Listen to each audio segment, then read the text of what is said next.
다양한 분야의 과학 이슈를 과학 기자의 시각으로 집중 분석하는 사이언스 취재 파일 시간입니다. 네, 오늘은 최소라 기자와 함께하겠습니다. 어서 오세요. 안녕하세요.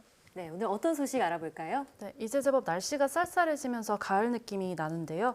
과학계에서 가을하면은 빼놓을 수 없는 게 노벨상입니다. 노벨상 시상식은 12월에 열리지만 10월 초에 수상자가 발표되기 때문입니다.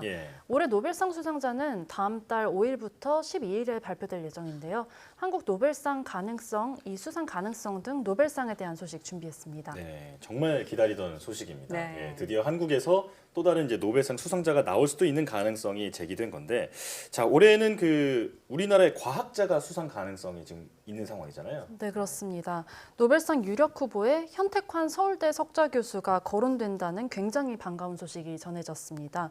글로벌 정보 분석 업체 클래리베이트 애널리틱스가요, 전 세계 과학 논문을 분석하고 또 논문이 다른 논문에서 인용된 횟수가 상위 0.01%인 연구자 가운데서 노벨상 후보를 예측을 하는데요. 네. 올해는 24명이 후보로 예측이 됐는데 현 교수가 유일한 한국인이었습니다.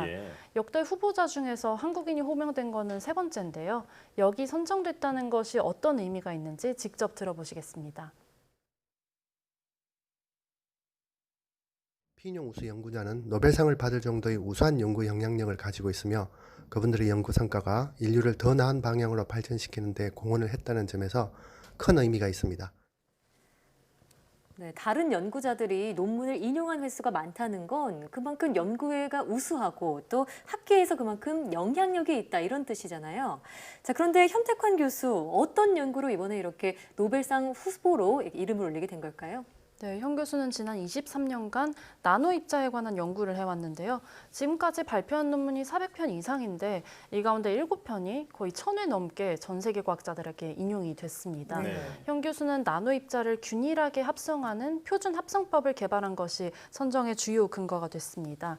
기존에는 이 나노 물질을 합성할 때 입자 크기가 제각각으로 만들어져서 필요한 입자만 골라서 사용을 해야 했습니다. 현 교수가 발표한 합성법은 승운법인데요. 입자를 실온에서 서서히 가열해서 균일한 나노 입자를 합성하는 겁니다. 이 연구는 2001년에 미국 화학회지에 게재가 됐고 무려 1660회나 인용됐습니다.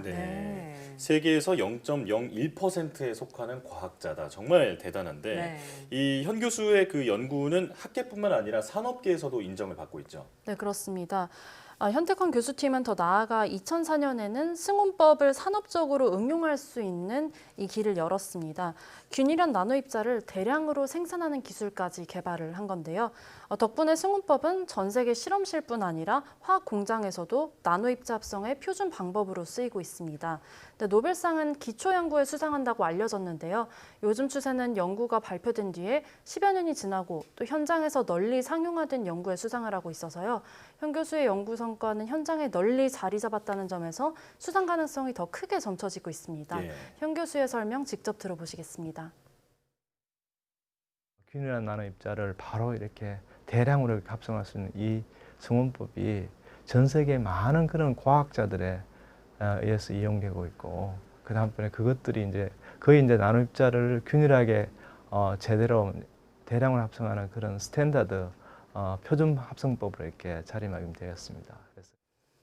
네, 그러니까 연구적인 성과는 물론이고요. 산업계에서도 광범위하게 쓰이고 있다는 기술인데요. 자, 그런데 우리나라에서 현 교수 이외에 또 노벨상 수상을 기대해 볼 수 있는 과학자가 더 있다고요. 네, 그렇습니다. 현 교수를 포함해서 지금까지 유력한 수상 후보자로 거론된 한국인이 모두 3명입니다. 유룡 카이스트 교수가 새로운 나노 물질을 합성하는 나노 주형 합성법을 만들고 기능성 탄소 물질 분야를 개척해서 지난 2014년에 우리나라 최초로 피인용 우수 연구자로 호명이 됐고요. 또 다음으로는 박남규 성균관대 교수가 페로브스카이트를 태양전지에 적용해서 효율이 9.7%에 500시간 안정적으로 구동하는 데 성공을 해서 지난 2017년에 호명이 됐습니다.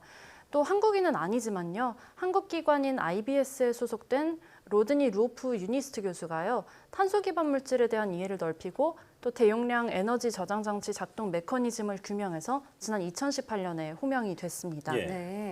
네, 이 연구자들은 이 노벨상을 받지 않더라도 이미 훌륭한 연구자라고 인정을 받은 건데요. 예. 올해 한정하지 않는다면은 실제 수년 내 노벨상을 받을 가능성이 큽니다. 네. 이 클래리베이트 애널리틱스가요, 지난 2002년부터 지금까지 예측한 노벨상 수상자가 336명인데요. 이 가운데 실제 노벨상을 받은 인원이 모두 54명으로 단순 확률로만 보더라도 16%가 노벨상을 받은 겁니다. 예. 특히 이 중에 29명은요, 호명된 지 2년 안에 노벨상을 받았습니다. 네. 자, 현 교수가 그 코로나19 때문에 이제 우리나라 지금 전체적으로 네. 여러 가지 분위기가 좋지 않은 상황에서 좀 좋은 소식을 올해 들려줬으면 좋겠는데, 네. 자, 꼭 올해 받지 않는다 하더라도 머지않아서 또 수상자가 될 수도 있다. 이런 말씀인데요.